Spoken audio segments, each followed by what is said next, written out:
So when you work with companies, are there kind of any specific areas that you look at first? You know, if somebody's like, hey, I want to look at myself a little bit, like what are like Okay. your top areas where you go, I will usually look, there's something to fix here.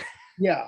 First of all, I will look at the sort of overall operations. If there's something that's obvious to me as a really non-technical person, often the technical people are too wired into what they're doing to notice. Right. So I will look and say, what would happen if you did this instead? Then I will look at what are they marketing now? Who are they marketing it to? First question I often ask is, who else might we be marketing this to? And have you thought about taking this product and with a slight bit of repurposing and repackaging, maybe it would appeal to this other group over here? And there are so many examples of how companies have succeeded. I mean, Post-it notes, they were not designed for the way we use them now. They were designed for something totally different. Just Velcro was designed to be used in space, not necessarily for the 8-year-old kid who doesn't know how to tie their shoes. Right. Yes. So new audiences, bringing yogurt or tofu into mainstream grocery stores, we take it for granted now, but we sure didn't in the 70s when I was a teenager. So that's one thing. And then how could we modify this product maybe to make it A, greener, B, to build in some social change component to address those things like hunger, poverty, racism, climate change, war.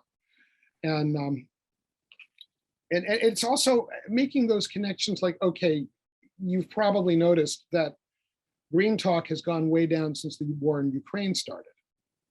Yes. Whereas really, we need to up that chatter. We need to say, okay, this is what happens when the world is dependent on fossil fuel sources in governments in foreign lands that we don't control.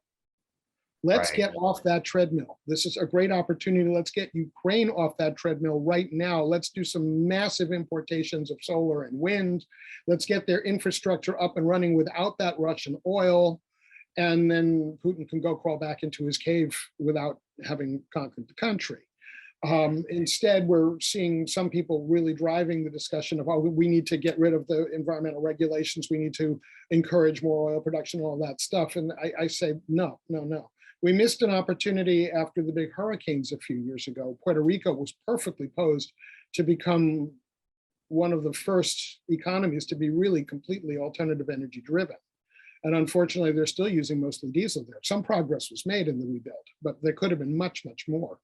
And we, as people who believe in this stuff and who have a background in marketing, need to figure out how to aggressively get these arguments in front of government officials. And we've not been that great about that so far.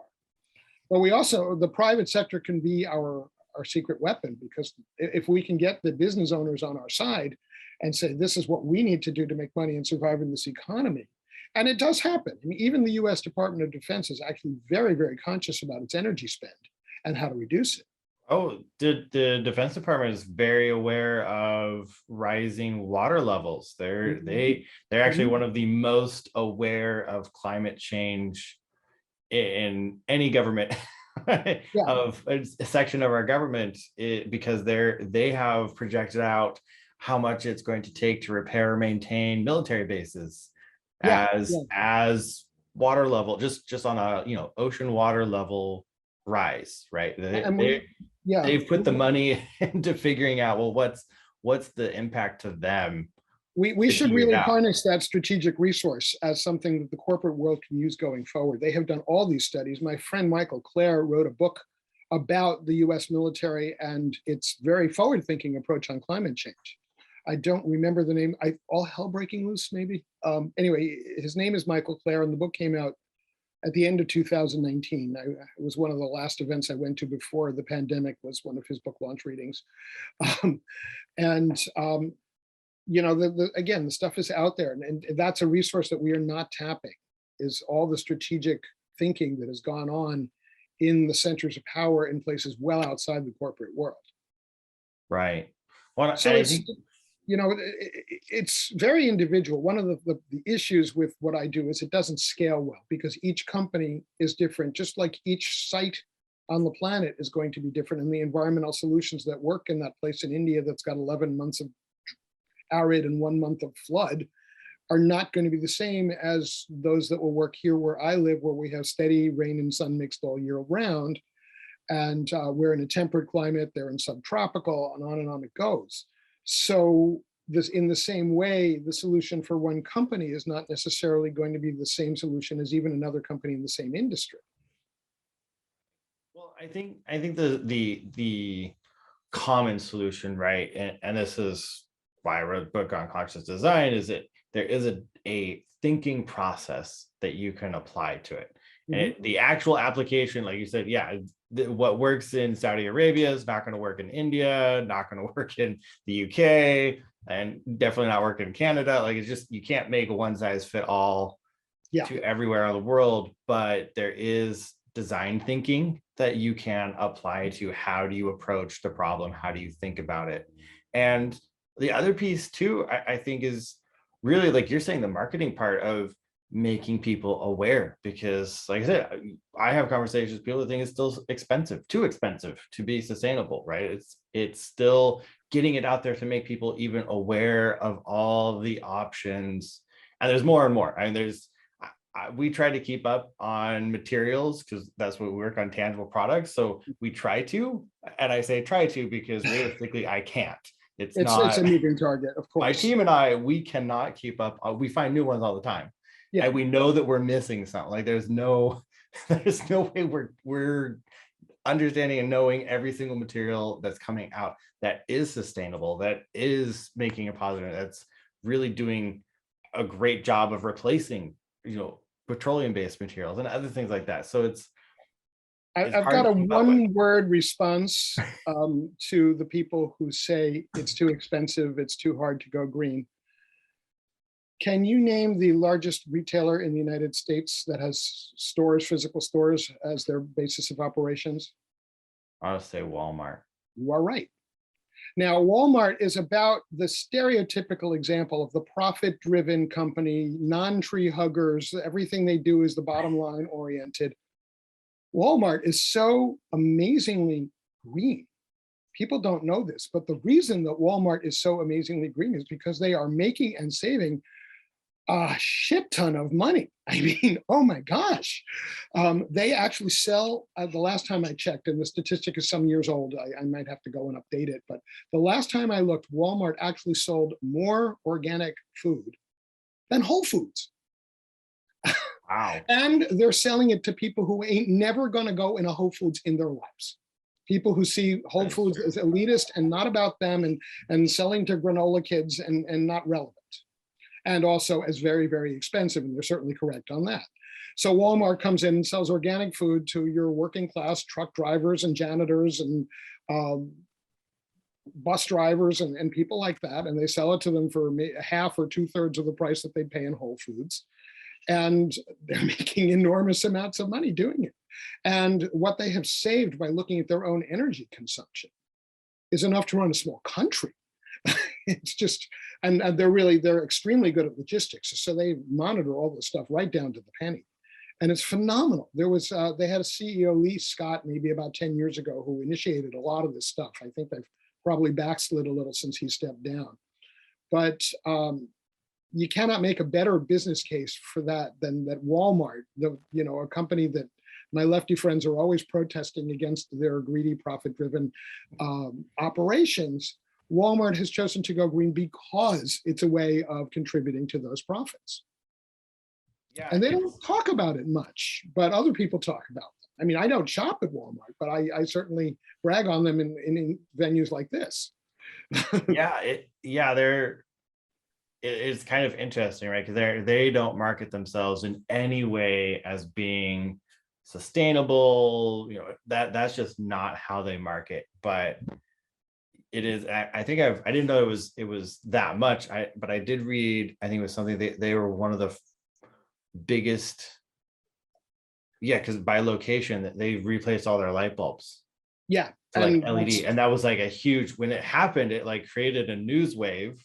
But then people all forgot that they did it, because they just in one example. Month or whatever, just like, here, all locations are swapping.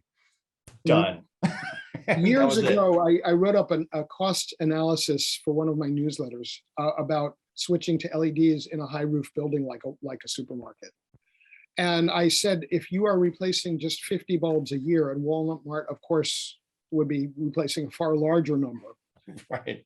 It came out, and this was back when LED lights were like $10 a piece. Now they're $1, and they last forever. I mean, I changed over to LEDs in my kitchen when we redid it in 2013. I don't think I've had to change a light bulb in there since then. So I that's haven't. 9 years. It's been, it's been 9-10 years. I haven't changed mine either. I still. So, and I said the real money in this is, and again, it's looking at those life cycle costs, those whole process costs, is not the light bulb for $10. The real cost is the guy who's making $50 an hour to go out and bring the cherry picker up and raise the boom up to the ceiling and get up on the platform and change the light bulb. And for every light bulb that you're changing, if it takes him, let's say 20 minutes to do the whole process, that's a third of an hour. So right there, you've paid for the cost of the light bulb, even when it was $10 and not $1.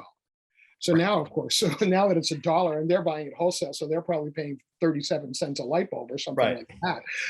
You know, it's unbelievably cheap, and they save a gazillion hours of labor. They save wear and tear on their forklifts and their cherry picking trucks, and it's just a total win.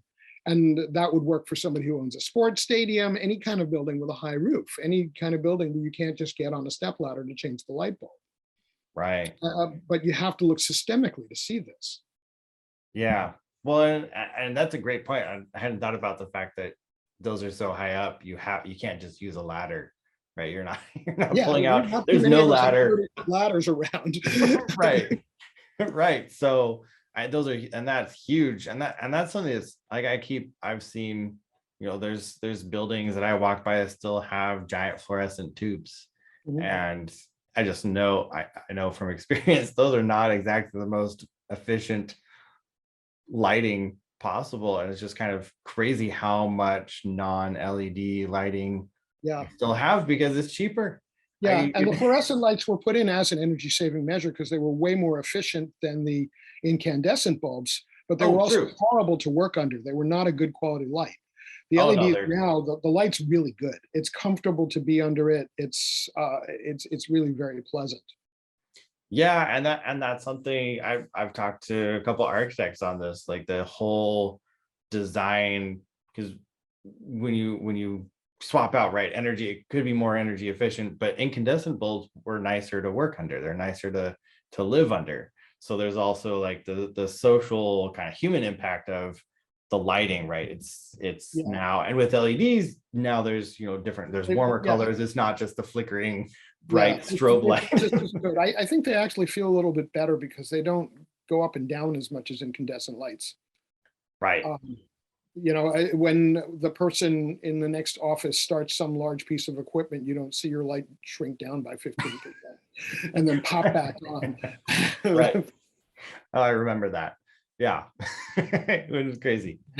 Yeah, but for me as a marketer, it's also important to tell people stories in a way that makes people want to do business with them. Right. And that's another thing that many good companies that are doing good things are very poor at. It's kind of amazing to me. And I always talk about the 3 different kinds of people you can market green and social change products and services to. And they're the deep greens like me, where I make my decisions to a large degree on the environmental and social calculus, what I'm buying and where I'm buying it and from whom and how I'm going to use it. And whether I need it at all or can get something on buy nothing or can share one with somebody who already has it and all these things going into that calculus. Then there are the lazy greens, people like my mother-in-law. I stayed at her house in New York when I went to tour the Markel plant. And when she found out what I was doing there, she's like, in her Queen's accent, "I always buy Markel because it's recycled." Now, she is a lazy green. She doesn't always buy it because it's recycled. She always buys it because it's not only recycled, but it's next to the Scott and the other brands on the shelf in the supermarket she's already in. She's not going to go out of her way for it. But if it's right in front of her, I'll buy the recycled. I told that story to Markel when I got there. They sent her a big tote bag full of their stuff as a thank you. So, and then there are the non-greens or even the green hostels. and you can win them over, but you can't win them over by saying, buy me because I'm green. They hate that argument. They're ready to come out there with you and chop you down.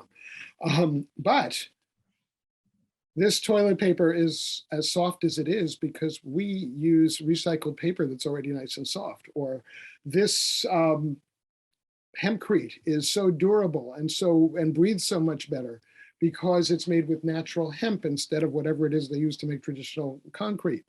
I don't even know what that is. You stress, in this case, the benefits of the feature, and then you explain that the feature is because it's green, and eventually you get to move some of those people from the hostile to the non-green, from the non-green to the lazy green, and maybe even eventually they get so into it that they start shopping at food co-ops and growing their vegetables organically, and they move into the deep green. Now that may take a while.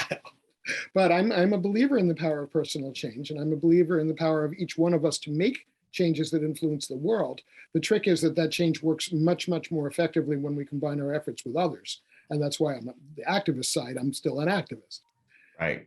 Well, I just did an interview with someone talking about that, and that people, one of the things that seems to be shifting now is the idea that people can make a difference with their own actions. Because for a long time, it was kind of well, I'm just one person in a huge sea of massive things. Like, I can't change oil industry by myself, and it's not even next door, like, right? And so there seems to be a bigger shift now, and even in companies that are starting up, people are realizing that they can actually make a difference, and that when we all act together, we can make things happen pretty quickly. And yeah, I use us shutting down basically the world economy in a matter of weeks with COVID. Like, that's it. That was a large concerted effort that took most of our entire world population to agree on something and follow at the same time in sync. Like that, yes. it didn't just happen because one person said so. Like, that's not how it worked. And it made a huge difference. I think it broke people a little bit and made people realize, oh, wait a minute, we can't, look what we did. What else can we do now? Yeah, I did a book proposal. I never got to write the book because I didn't want to self-publish this one and nobody else wanted it, called Leveraging the Great Pivot. And it was about making that transformation deeper and going into the world we want to live in, as opposed to the world we had to live in an emergency because the world we were in stopped working very suddenly. But, the point of whether an individual can make a difference, let's take a few examples, okay? Let's start with a 16-year-old autistic kid named Greta Thunberg, who stood in front of the Swedish parliament by herself for a really long time, and then all of a sudden sparked a international youth climate movement that went global very quickly. And who knew? And I have my issues with some of Greta's position. She's much more pessimistic than I am, and much more like, oh, we can't actually change this, it's too late. And I think we still have time, although we've putzed around on it for 20 years, and we should have been using that time much more efficiently than we have to actually solve the problems. But we're still not at the end of the world yet. And I think Greta thinks we are. But, nobody could say she didn't make a difference. Malala Yousafzai, she was 11 when she became an advocate for girls' education in Pakistan. I think she was 15 when she was shot and almost killed. And 19 maybe when she won the Nobel Peace Prize. Yeah. That sounds right. Yeah, so between people like that and people like my friend Frances at the other end of the lifespan, the 100-year-old activist I talked about earlier, and she's not the only one I know in that age group who does stuff like that. We have, the lucky ones of us have 10 decades to make a difference. Right. And we can always make a difference. There are people like Lois Gibbs in upstate New York near Niagara Falls. She started a national movement around toxic wastes because her area, Love Canal, was heavily polluted. I'm sure people told her, oh, you can't do this, you can't change City Hall, you can't fight the big corporation. She just said, well, the hell with it, I'm just gonna go out and do it anyway. You see, okay, there was a man who was serving a life sentence in prison who became the leader of free South Africa, Nelson Mandela. Could anybody have predicted in the early 60s, when he had just been sent to rot the rest of his life behind bars, that he was going to become an internationally respected leader who was going to change the idea of what is possible in areas where you have had deep, deep racial conflict? I mean, nobody would have predicted it. Commission. Nobody could have. Only he predicted it. I don't think he could have predicted it, because he needed to find some other pieces of what made his brain tick as he aged. And he had plenty of time to reflect and think about it. But he could have come out of that experience really angry, embittered, ready to pick up guns and conduct mass executions of the people who had abused not just him, but his entire people for decades. And instead, he came out with this light-filled concept of truth and reconciliation. Right. So all of us world changers are ultimately ordinary people. I mean, I'm a guy sitting here in a farmhouse in rural Massachusetts, and I saved that mountain. I did it with a lot of help. I didn't do it alone. But I was the one who said, no, you're not going to do that over there. Right. Yeah. And someone had to do it, and it was me. And I was not in a leadership role, but I was part of that Seabrook occupation. I had no idea. I reflected on this actually 40 years after. I wrote a series of 5 blog posts on the Seabrook occupation and how we changed things, and how, among other things, when 3 Mile Island happened 2 years later, we actually heard about it. There were several other very scary nuclear near misses, accidents that did not actually take out a huge chunk of the land the way Chernobyl did. We didn't hear about them. You have to be a nuclear researcher to know about Browns Ferry, Alabama, or Enrico Fermi in Michigan, or Windscale in Britain. Nobody heard about them. But after 3 Mile Island, Seabrook, the media started paying attention. And when 3 Mile Island happened, and then Chernobyl, and then Fukushima, the world got told. Right. So we had no idea when we were being arrested that day that we were going to change the entire way that the world related to nuclear power. We just knew that this was an evil thing, and we had to do our best to try to make people aware and to try to stop it. Ironically, that plant did go online. It may have been the last nuclear power plant to go online in the United States. So we lost the battle, but we won the war. Right. Well,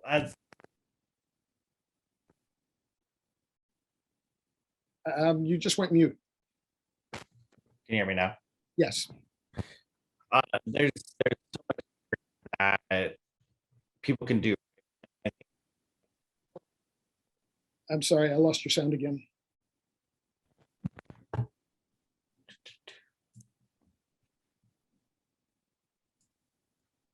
You mentioned that microphone might be funky. It might be time to try the other one. Yep. Can you hear me now? Yeah. Okay, perfect. Yep. Switched it now. So there's a lot here, right? That I think the overarching conversation really is, you can do something sustainable. It's possible, and it's profitable. And even as an individual, there's things that you can do. And I think it's really important that we help to banish that idea of, oh, I can't do anything. I can't make a sustainable and profitable business. I can't make a difference at all. And it's great. You've been doing this for a long time, consulting with companies, and looking forward. You seem more of an optimist than Greta. So yeah, and I am too. I think that we're not at the end of the rope. We have time.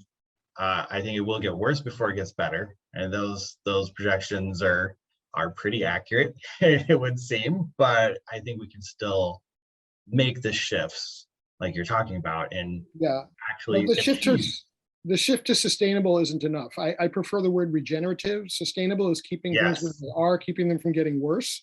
Regenerative is making them better. So the optimist in me says, well, for the same effort, why don't we be regenerative instead of sustainable? Yeah, and that's something that there's a company called Epic Provisions that they grow meat products, and you'd think, oh, you can't possibly have a meat product. They're actually carbon negative or carbon neutral because they do regenerative farming. They take land that nobody wants and nobody can grow on, and they turn it into pasture, and they raise animals and grow everything all in a correct ecosystem. They don't plaster down all kinds of pesticides and stuff. They're 100% natural. And they are able to produce, meat products without all of the footprint that Mhm. other places do. And so that's just one example. There's so much you can do, especially with land use that Yes. is regenerative, that makes, I've seen, I forget the farming technique, but basically start to reclaim desert that has aired out, and there's ways to irrigate it and bring back vegetation in places that have lost it because it got used up. And you start by planting plants that are very, very drought tolerant, that don't need a huge amount of water.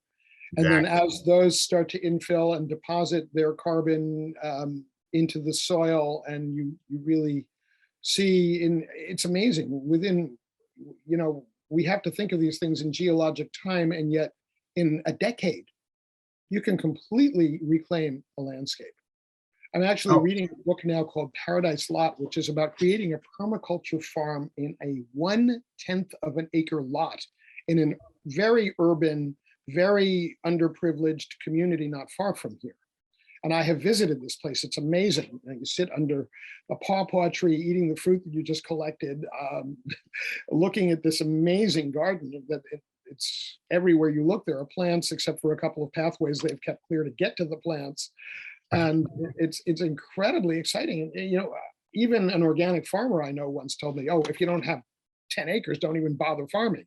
And here's this guy doing 1/10 of an acre, so 1/100th of my organic farming friends minimum, and doing very well with it, and making it into an educational product as well. Having the local kids who are largely Puerto Rican American coming in to experience this and to discover things that they can grow in their yards, and it's really propagating out from this one tiny little parcel. And now he's done some books, and he's done some speaking, and it's just wonderful to watch that. And I found this totally by accident, because a friend of my younger child happened to be renting from him and invited us to a party. nice. That's awesome. Yeah, I learned about permaculture from my wife because she has some friends that are huge into it. That's what they do, and it's amazing. It's amazing what you can do with it. And yeah, as small, it's not about the size of your land. It's really how you grow. And it's a whole science. We could have a whole episode talking Yeah. about just So permaculture alone. to reclaim soil that is severely damaged, you can do that in a decade. And to reclaim soil that's in reasonably good shape, it's only a year or two, and then you have just something much richer, growing Right. organically and growing. There are other expansions on organic, such as biodynamic, and there's many different ways to do this. You saw before that I live on a working dairy farm. My neighbors switched a couple of years ago to no-till, and their old Mm, plows are sitting there rusting, and they use a system that just pokes holes in the ground but doesn't actually till it, to put in the right. seeds for the hay and the corn. Yeah, And it's again, this amazing. is a non-organic commercial dairy business, and they saw the economics there were working to do that, even though Yeah, they that's had spent awesome. probably a fairly pretty penny on those plows not all that long before. Right. Well, that's amazing, and that just goes to prove the point of, there are better options, and they do make more money at the Yeah, at and, the same time. and I'm really good at helping companies figure that out, and it's really kind of exciting to do that, to see the profit opportunities that they've missed in what they're doing anyway, or what they could Right. tweak in very small ways to make a much bigger impact. And that Right. that impact on the world can be through profitable products and services, and not just through their philanthropy. Philanthropy is good, but philanthropy gets cut when you get economic squeezes. Great. Yes, yes, it does. Profitable innovations that happen to make the world better don't get cut. They survive the bad times. Right. Well, this has been really great conversation, and I think it's a great point. Coming back to what you're doing, and for anybody that's wanting to get a hold of you, work with you, get more profitable with their existing business, where are best places to find you and get a hold of you? Well, the first place to go is GoingBeyondSustainability.com. And actually, if you go to that website and then put in /freebies, I have a number of gifts for your listeners. And one of those gifts is that the normal 15-minute free consultation I would give gets expanded to 30 minutes. Oh, And perfect. that's, I'm very reasonably priced for the kind of consulting I do. For small businesses, it's only $195 an hour, but that gives you half an hour for free. So that's often enough time to at least figure out kind of an operating strategy that'll help you move on the road. And of course, I can help you move down that road much more specifically, either myself or the experts that I work with who have the skills in areas where I don't, such as the waste control guy I mentioned earlier, who gets paid only on a percentage of what he saves people. So that's the best way. My phone number is 413-586-2388. That is a landline. I don't give my cell number out without a good reason. Same. And prefer that you call between 8 a.m. and 10 p.m. Eastern, US Eastern time. And my email is SHEL, my first name, SHEL, Shel at greenandprofitable.com. And I would love to hear from people, and especially those who think that they might be able to do more with what they're already doing in this area of making a difference on hunger, poverty, war, catastrophic climate change, racism, othering, all the rest of it. And the exciting thing is that people feel so good about themselves when they change their businesses to do that. So the two major audiences that I think should be interested in what I do are, number one, if you have a kind of traditional business and you'd like to incorporate more social and environmental good into it, or if you're already doing an environmental social good business, but you haven't quite figured out the business part of it. Which is true of a lot of people. Oh, I've got this great idea, and for every Ben and Jerry who come in without any experience whatsoever and manage to succeed, there are millions of carcasses along the side of the road where people really didn't know what they were doing and got in over their heads and couldn't make it work. So I try to help people avoid that and instead create a profitable business from the get-go that is really grounded in the environmental and social improvements.